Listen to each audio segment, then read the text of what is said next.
இன்னைக்கு கடவுள் நம்மளுக்கு கொடுத்துருக்க வசனம் புலம்பல் 3:60. அவர்களுடைய எல்லா குரோதத்தையும் அவர்கள் எனக்கு விரோதமாக நினைத்த எல்லா நினைவுகளையும் கண்டீர். இந்த வசனத்தை கொடுத்து கடவுள் நம்மளுக்கு என்ன சொல்கிற பார்ப்போம். இங்கே எருசலேம் அழிக்கப்பட்டு மக்கள் சிதறி சிறைப்பட்டு ஒடுக்கப்பட்டாங்க.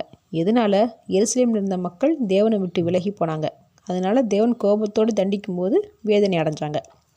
எதிரிகள் நமக்கு விரோதமாக என்ன நினைக்கிறாங்க, என்ன செய்வாங்கன்னு கடவுளுக்கு நல்லாவே தெரியும்.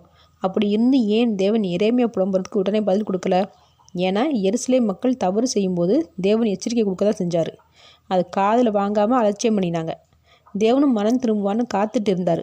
அவங்க சுத்தமாக திருந்தாத போது தேவனுக்கு கோபம் வந்து எருசலேமும் எதிரில் கையில் ஒப்பு கொடுத்தாரு. இப்படி நாமளும் எதிரிகிட்ட மாட்டிக்கிட்டு புலம்புறோம். நல்லா யோசித்து பார்த்தா நமக்கு புரியும். தேவன் நமக்கும் தவறு செய்யும் போதும் இல்லை தவறான நபர்கிட்ட பழக்கம் வச்சுக்கும் போதும் அதை தடுத்திருப்பார். வேண்டாம்னு எச்சரிக்கை கொடுத்துருப்பாரு. நாம் அதை எடுத்துக்காமல் இருக்கும்போது தண்டனை அனுபவிச்சு தான் ஆகணும்.